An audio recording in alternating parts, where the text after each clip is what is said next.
For ages, people have tried to categorize humans by intelligence. However, it wasn't until the early 20th century that attempts were made to provide an actual quantifiable measure of intelligence. In 1912, a German psychologist by the name of William Stern dubbed a method of scoring intelligence tests called an intelligence quotient. Ever since then, there has been controversy surrounding the method of scoring and the very idea of scoring intelligence. Learn more about the intelligence quotient, also known as an IQ score, on this episode of Everything Everywhere Daily.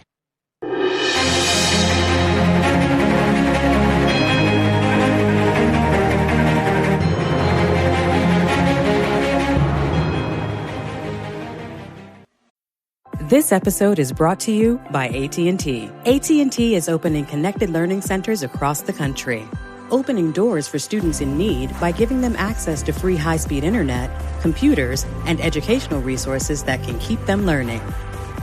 It's just part of our ongoing commitment to help more students stay connected. Because when students stay connected, they get closer to their dreams. To learn more, visit att.com/connectedlearning.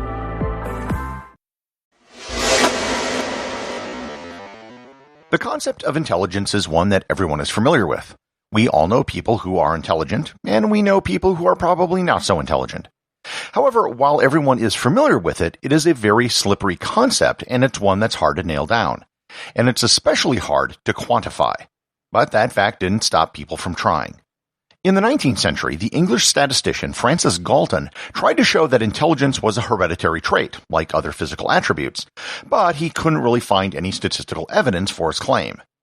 The first real step towards quantifying intelligence came in 1905, when the French psychologist Alfred Binet and Theodore Simon published the Binet-Simon test. The test was only a test of verbal abilities, and it was primarily targeted towards children to evaluate their development. In particular, it wasn't designed to test for gifted children, but rather for children who were on the extreme other end of the spectrum. The test took a normalized score for children of different ages, and then compared that to a score from an individual child's test to compare where they were against the average. You would take the intellectual age of the child and divide that by the chronological age to get a quotient, or a score. For example, if a 10-year-old took the test and was found to have the intellectual age of a 15-year-old, you would divide 15 by 10 and multiply by 100 to get a score of 150. As I mentioned in the introduction, this score was dubbed by the German psychologist William Stern as the intelligence quotient, or IQ for short. This name stuck, even though IQ tests today no longer use this method. The point which should be stressed is that early IQ tests were only for children. If you've ever read an article or come across a reference to someone who is supposedly the smartest person in the world, it usually had to do with an IQ test that they took as a child. If a child is a prodigy and has an intelligence of a 12-year-old at the age of 6, they would have an IQ of 200, which is incredibly high. If you were average and had the same intellectual age as your chronological age, you would score a 100.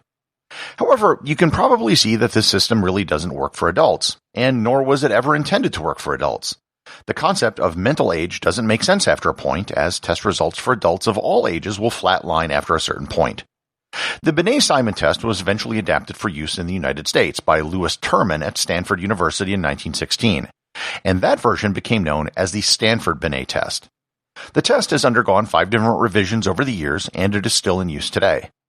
The test developed by Alfred Binet was, by his own admission, intended to be very limited in scope. It was only designed to test a certain group for a certain purpose.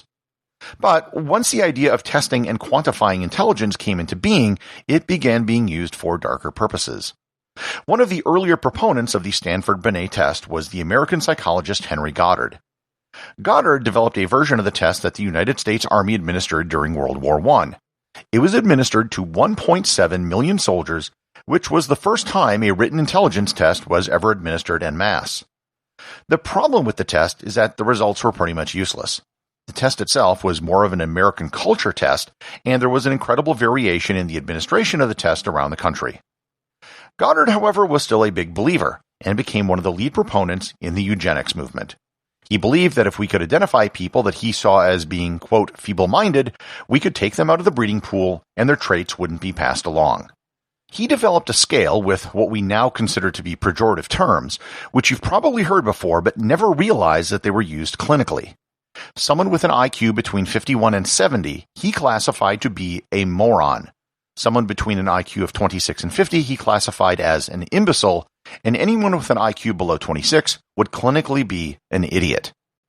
Goddard's intelligence tests were used by eugenicists to forcibly sterilize over 60,000 people in the United States, and his testing was copied for similar purposes in Nazi Germany. Intelligence testing eventually became more sophisticated. American psychologist David Weshler introduced the Weshler Adult Intelligence Scale in 1939. This test did away with the concept of intellectual age that the Binet-Simon test introduced. Weshler simply normalized all scores around an average of 100, which allowed for similar comparisons to the Stanford Binet test, which also had an average of 100.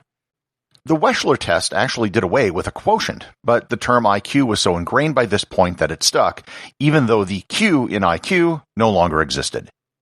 At this point, you might be thinking that there's something entirely wrong with this system of trying to encapsulate intelligence into a single number. There are different types of intelligence. Someone might be good at math, but not good at playing an instrument. Someone might be a good writer, but a poor painter. The theory of intelligence and general human cognition began to incorporate more of these elements. The first person to really tackle this was the psychologist Raymond Cattell, who in 1941 theorized that there were two types of intelligence: fluid intelligence and crystallized intelligence. Fluid intelligence would be your ability to solve a novel problem.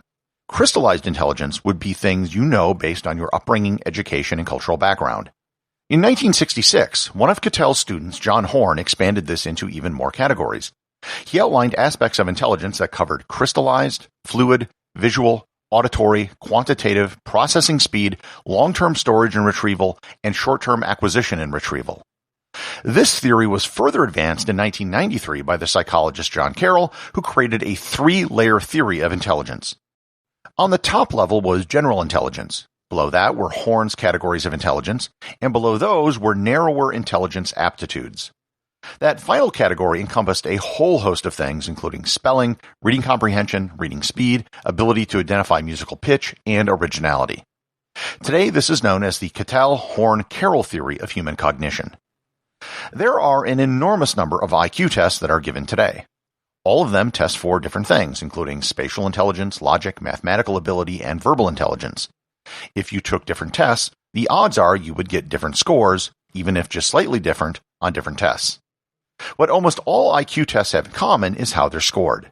The system of normalizing to 100 that Weshler developed is still in use today. So, an IQ of 100 is, by definition, defined to be average.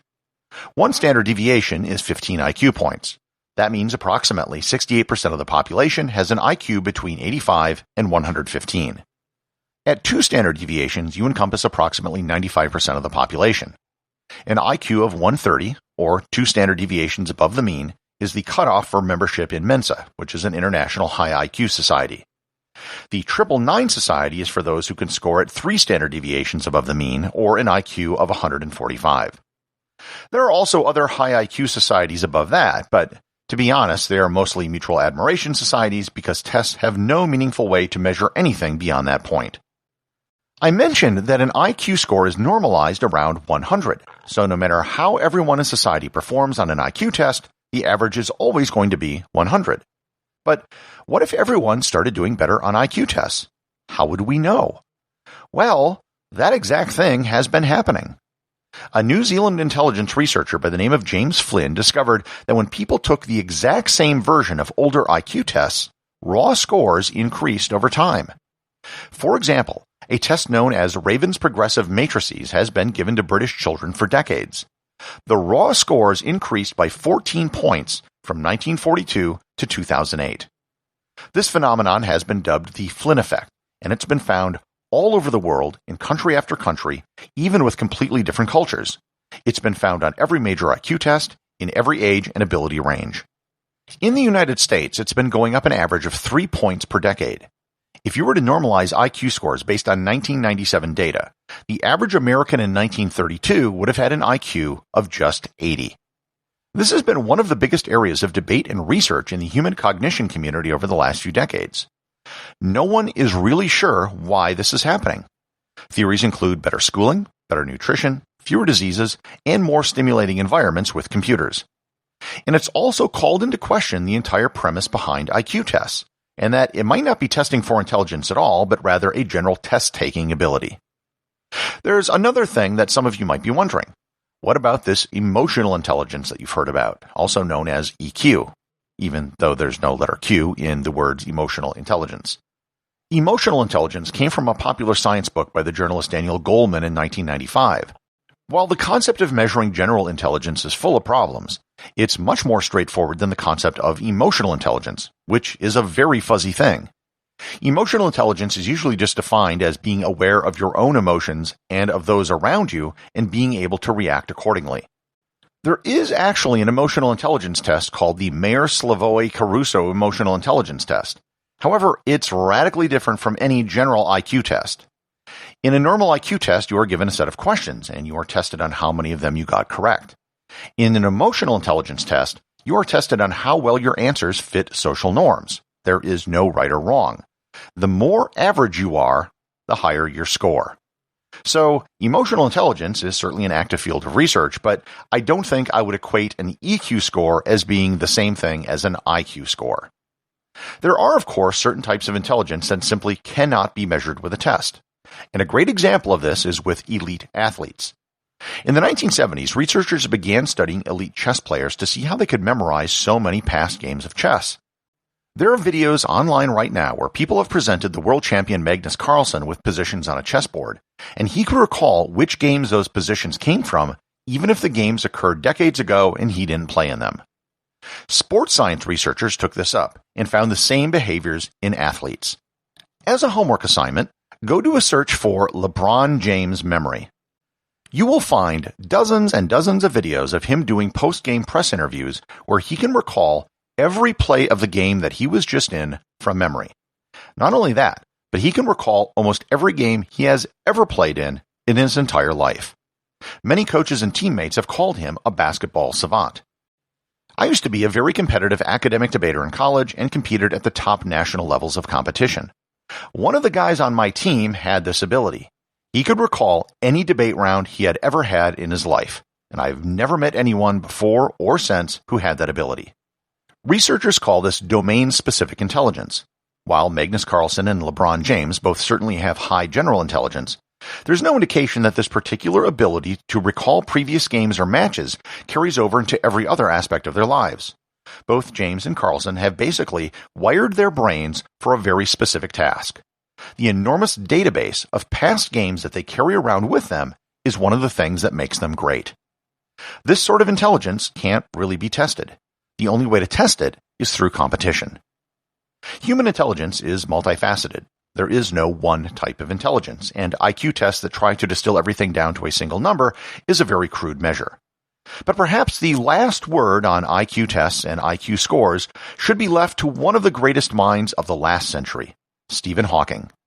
When asked what his IQ score was, he replied, quote, "I have no idea. People who boast about their IQ are losers."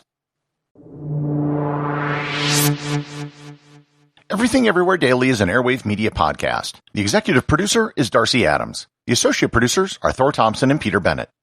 I have some more boostograms to share with you. Remember, a boostogram is sending me Satoshis via a modern podcasting app, which you can find at newpodcastingapps.com. Petar sent me 2 boostograms. He sent me 3,333 sats for my History of Rice episode and said, "Gotta beat Dave," which I'll explain in a second. He also sent 2,222 sats for the Correlation versus Causation episode and said, quote, "Many scientists agree that boosting podcasts is positively correlated with living a long and happy life. Cheers." Thanks, Petar. 4 out of 5 doctors agree with that statement, and the 5th doctor is probably someone like Dr. Seuss or Dr. J. I have completed a boostogram leaderboard just for fun, and that's what Petar was referring to. Number 1 is Dave Jones, that has sent 24,557 sats. Number 2 is Dreb Scott, who sent 22,666 sats. Petar is currently number 3 at 13,231. And 4th is Marcus Y with 2,217. Remember, if you leave a review or send me a boostogram, you too can have it read on the show.